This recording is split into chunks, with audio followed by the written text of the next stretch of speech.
A guy named Marcus called me last month. 52 years old, runs a successful HVAC company in Phoenix, does about $2 million a year in revenue, been in business since 2008, never missed a payment on anything in his entire life. 2 weeks before he was supposed to close on a vacation home for his family, his credit score dropped 47 points, overnight.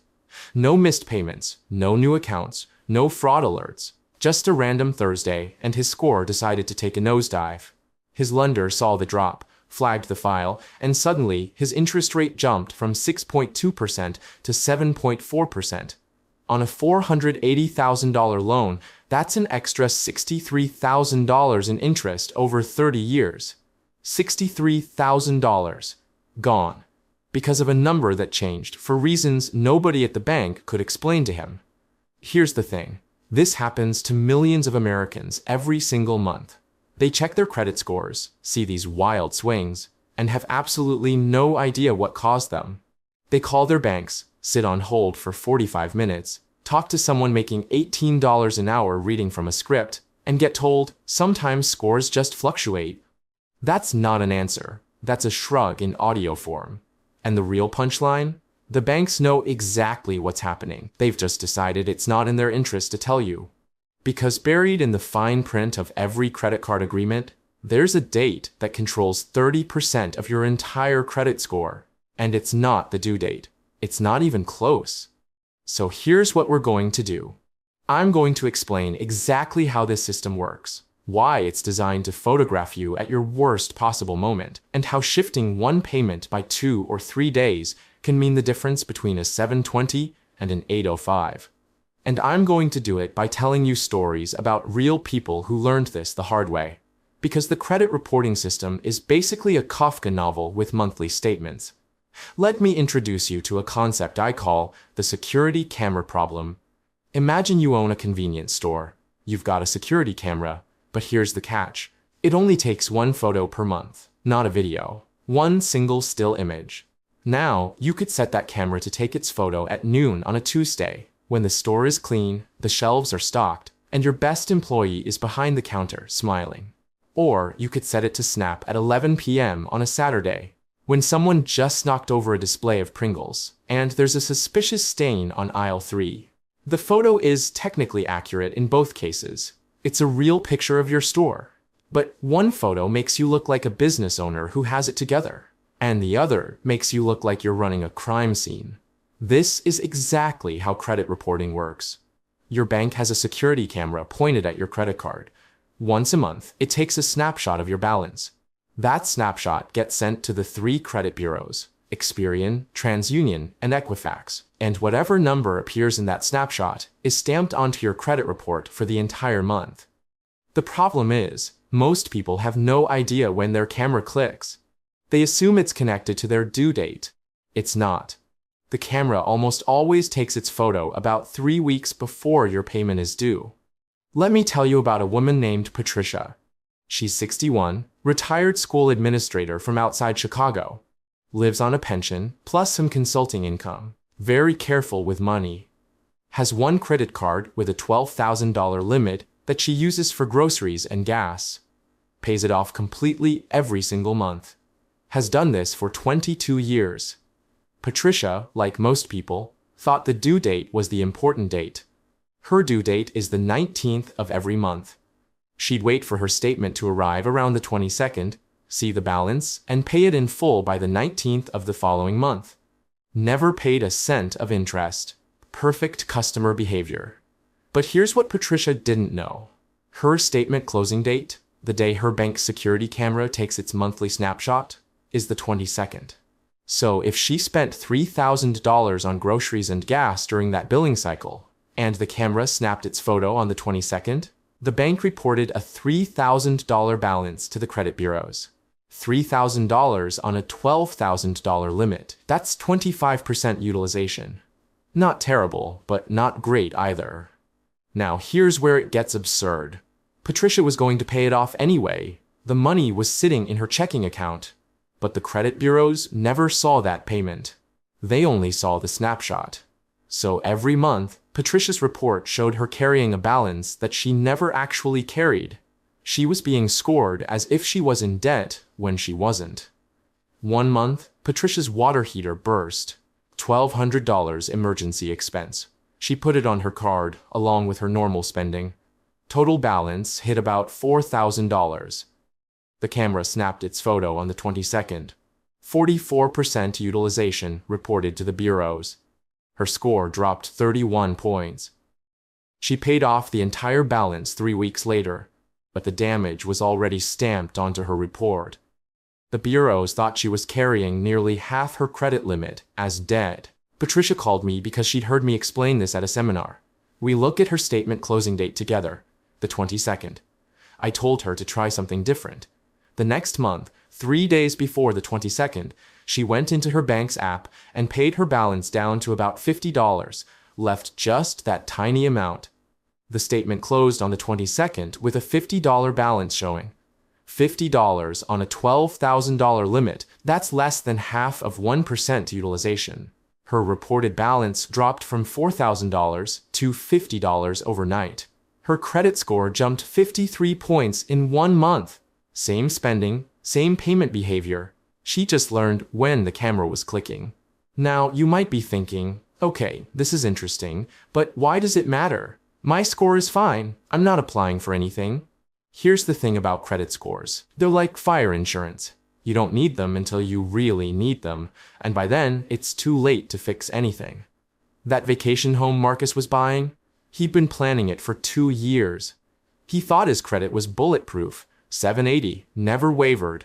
Then, one weird month with a high utilization snapshot, and suddenly he's sub 750 and explaining himself to an underwriter. But let's go deeper. I want you to understand exactly how much of your score is controlled by this one mechanism. The FICO scoring model, which is used in 90% of lending decisions, breaks down into 5 categories. Payment history is the biggest chunk at 35%. That makes sense. If you don't pay your bills, you're a risk. But right behind it at 30% is something called amounts owed. And the single biggest factor within amounts owed is credit utilization. 30%. Nearly 1/3 of your entire financial reputation is determined by what balance happens to be on your card when that monthly snapshot gets taken. That's more than the length of your credit history, which is 15%. That's more than your mix of credit types, which is 10%. That's more than new credit inquiries, which is also 10%.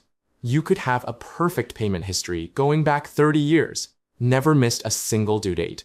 But if your utilization spikes for 1 month because you bought furniture or paid for a wedding or covered an emergency medical bill, that 30% slice of your score collapses and it pulls everything down with it.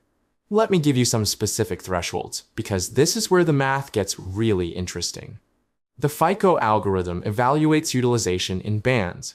Below 10%, you're in the optimal zone. The algorithm sees you as someone who uses credit but doesn't need it. Between 10 and 30%, you're fine. Not ideal, but not flagged either. Cross 30%, and the algorithm starts to get nervous. You look like someone who might be getting in over your head. Cross 50%, and you look like a crisis waiting to happen. Push above 70 or 80%, and your score goes into free fall.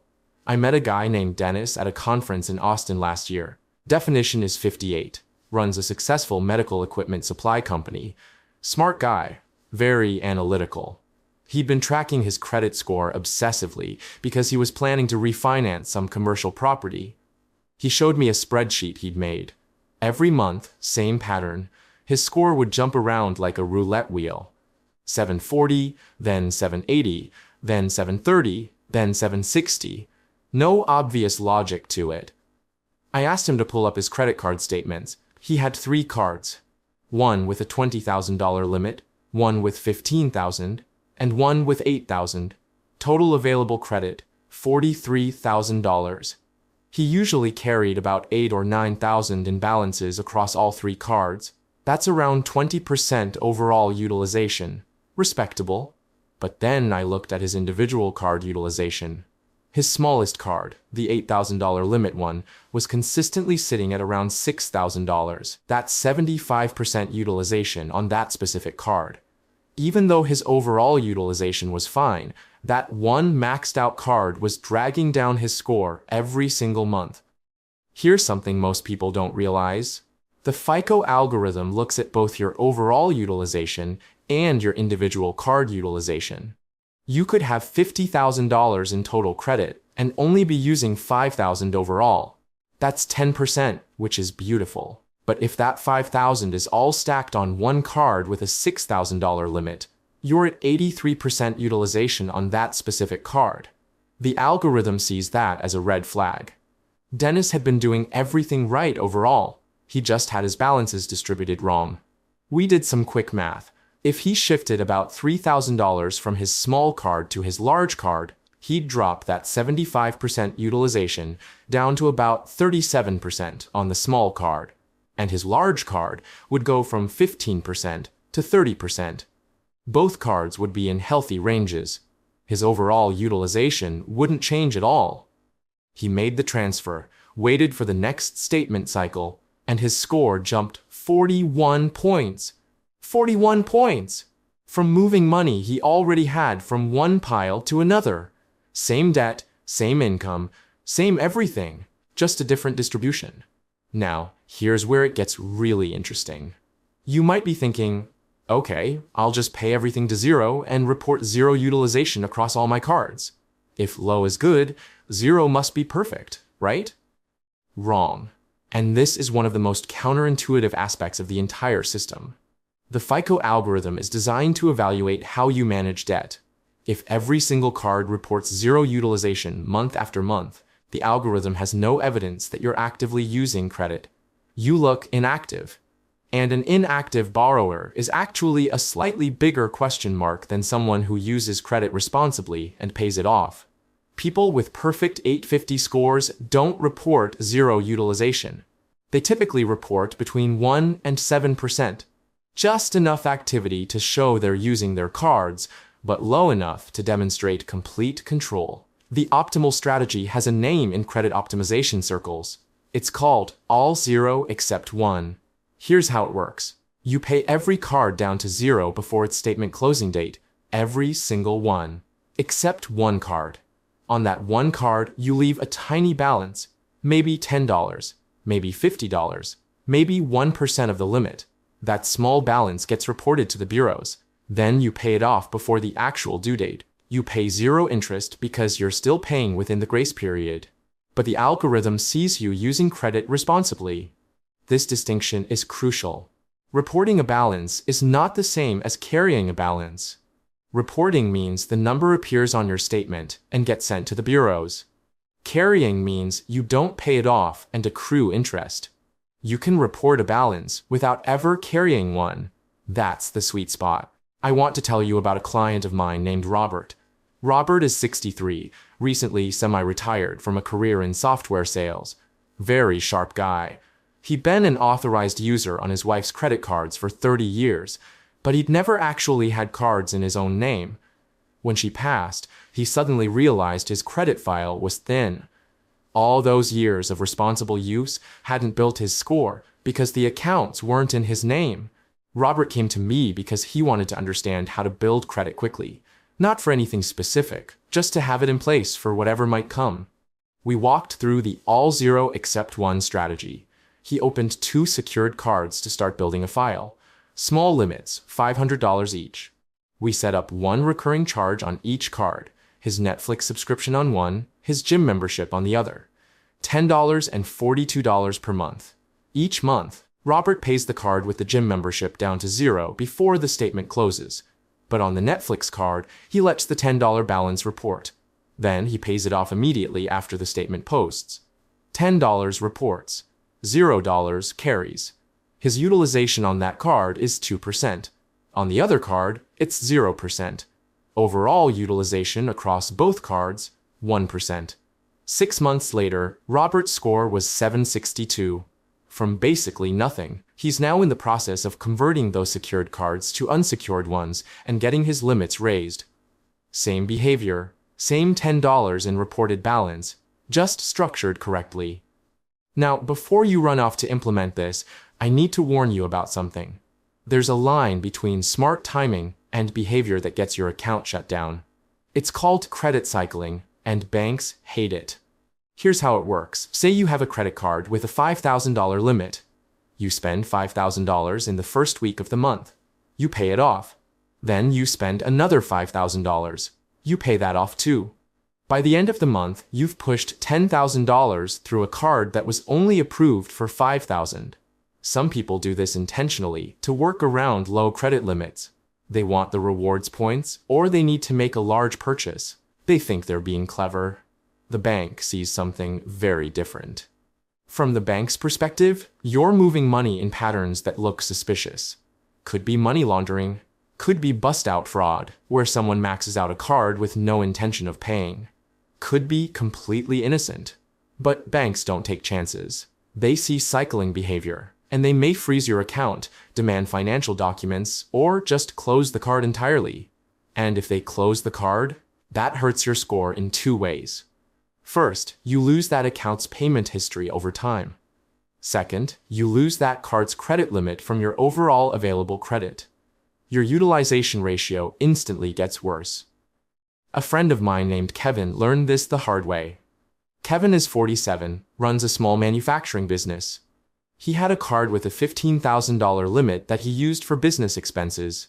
Some months he'd spend $30,000 or $40,000 on that card, cycling through the limit multiple times, paying it off every week. He thought he was being a good customer, high activity, always paid on time. One day he went to buy supplies, and the card was declined. He called the bank and was told the account had been closed for unusual activity patterns. No warning, no appeal process, just done. His overall available credit dropped by $15,000, his utilization spiked, and his score dropped 63 points the next month. It took him 8 months to recover. The lesson here is simple. If you consistently need more credit than your limit allows, call and ask for a limit increase. Don't cycle. Banks would rather give you a higher limit than watch you game the system.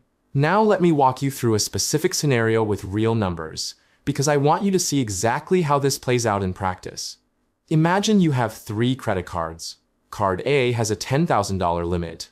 Card B has a $6,000 limit. Card C has a $4,000 limit. Total available credit, $20,000. You're planning to apply for a mortgage in about 60 days. You want your score as high as possible. Right now, you have balances of $4,000 on Card A, $3,000 on Card B, and $2,000 on Card C. Total balances, $9,000. Overall utilization, 45%. That's high enough to hurt your score significantly. Here's what most people do. They keep using the cards normally, pay the minimum or a bit more each month, and hope for the best. They assume that making payments is the main thing. But if you understand the security camera problem, you can do much better. First, find your statement closing dates for each card. Let's say Card A closes on the 12th, Card B on the 18th, and Card C on the 25th. Second, decide on your target. Reported balances. For optimal scoring, you want total reported utilization under 10%. That means under $2,000 total across all cards. And ideally, you want to use the all zero except one strategy. Third, time your payments. About 3 days before each card statement closing date, you're going to make a payment that brings that card's balance to your target. For Card A, you'd pay it down from $4,000 to 0, about 3 days before the 12th. For Card B, you'd pay it down from $3,000 to 0, about 3 days before the 18th.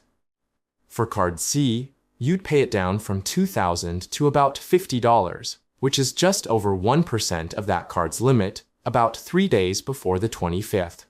After all 3 statements close, your reported balances are 0, 0, and $50. Total reported utilization is $50 on $20,000 of available credit. That's 0.25%. Your score will jump.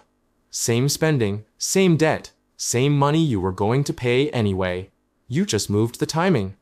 Now, I want to be clear about something. This level of precision isn't necessary every single month. Most of the year, you can just keep your utilization vaguely under 30% and let autopay handle things. But if you're applying for something important in the next 60 to 90 days, a mortgage, an auto loan, a business line of credit, this is absolutely worth doing. Let me also address something you might be wondering. Doesn't making multiple payments per month look suspicious? No, not at all. Banks actually like seeing multiple payments. It shows cash flow and responsibility. What they don't like is cycling, where you're spending beyond your limit multiple times per month. Making extra payments to manage your reported balance is completely different. You're spending within your limit. You're just paying it down before the snapshot. I've been doing this for years. I have 6 credit cards that I use for various purposes. Every single one has its statement closing date in my calendar, with a reminder 3 days before. When the reminder pops up, I check the balance, make a payment to bring it to zero or to a tiny amount, and move on with my life. Takes about 10 minutes per month.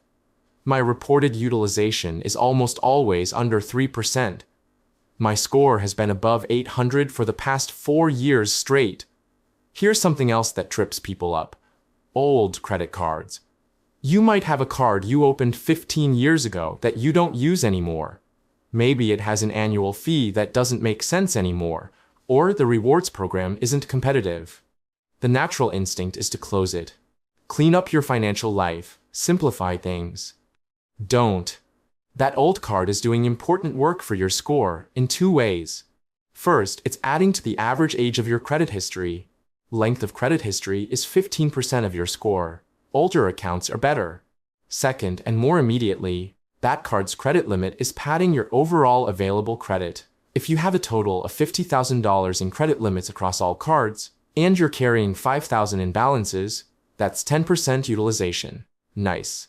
But if you close an old card with a $10,000 limit, your total available credit drops to $40,000.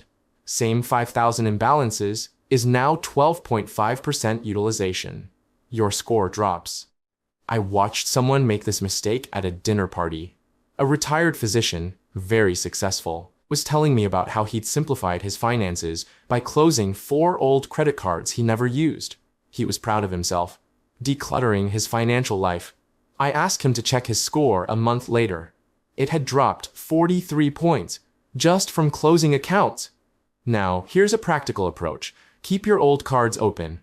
If they have annual fees that don't make sense, call and ask if there's a no-fee version you can convert to. If not, see if the credit limit can be transferred to another card with the same bank before you close it. And if you must close it, do it when you're not planning to apply for anything important in the next 6 months. Put a small recurring charge on each old card. A streaming subscription, a small charitable donation, something automatic. Set up autopay for the full statement balance. The card stays active, reports positive payment history every month, and costs you nothing. This is what I mean when I talk about systems thinking. Most people approach credit as a series of individual decisions. Should I pay this bill? Should I open this card? Should I close that account? Each decision in isolation. But the scoring algorithm doesn't work in isolation. It works as a system. Your decisions interact with each other. A payment timing here affects a reported balance there, which affects a utilization ratio, which affects a score, which affects an interest rate, which affects thousands of dollars over time. Let me circle back to Marcus for a moment, the guy I mentioned at the beginning. The HVAC company owner who lost his vacation home interest rate over a credit score drop. We sat down and pulled his credit reports together. His statement closing dates were scattered across the month. He had no idea when they were. He'd been paying all his cards in full, but at random times relative to when the snapshots were being taken. The month his score dropped, he'd put a large equipment purchase on a business credit card that was also reporting to his personal credit. $12,000 on a $15,000 limit, 80% utilization on that one card. The snapshot caught him at that exact moment. He paid it off 2 weeks later, but the bureaus never saw the payment. They only saw the 80% utilization snapshot stamped onto his file. We worked out his statement closing dates. We set up calendar reminders. The next month, he timed his payment to hit 3 days before the statement closed. Reported balance dropped to $200. His score recovered 41 points. His lender was able to relock his rate at the original 6.2%. $63,000 saved because he learned when his security camera was clicking. Now, let me give you 3 concrete takeaways you can implement this week. First, find your statement closing date for every credit card you have. This is not your due date. It's usually a separate field on your statement, often labeled statement closing date or billing cycle ends. If you can't find it, call your bank and ask. They know, they just don't advertise it. Second, add those dates to your calendar with a reminder 3 days before each one. When that reminder goes off, check your balance and make a payment that brings it to 0 or to a very small amount. Do not wait for your statement to arrive. Do not wait for autopay. Take control of this snapshot. Third, if you're going to be applying for something important in the next 60 to 90 days, get your reported utilization under 10% across all cards, and ideally under 5%. Use the all zero except one strategy. It's not complicated, but it does require attention to timing. Here's the deeper truth here. The credit scoring system is designed to look like it's measuring your responsibility, your trustworthiness, your character as a borrower. And to some extent, it is. Payment history matters. But a huge chunk of your score, 30%, is just a measurement of whether you happened to have a high balance on one specific arbitrary day of the month. The banks know this. The credit bureaus know this. The scoring models know this. They could design a system that looked at your average daily balance. They could design a system that considered whether you pay in full every month. They could design a system that was less volatile and more representative of your actual financial behavior. They haven't. I'll let you draw your own conclusions about why. What 99% of people do is usually what not to do. They pay on the due date because that's what they were taught. They assume the system is designed to measure their responsibility. They think a high balance paid off quickly is the same as a low balance. It's not. The snapshot doesn't care about your due date. The snapshot doesn't care about your good intentions. The snapshot is a single moment in time. And if you're not controlling when that moment happens, you're letting the system photograph you at your worst.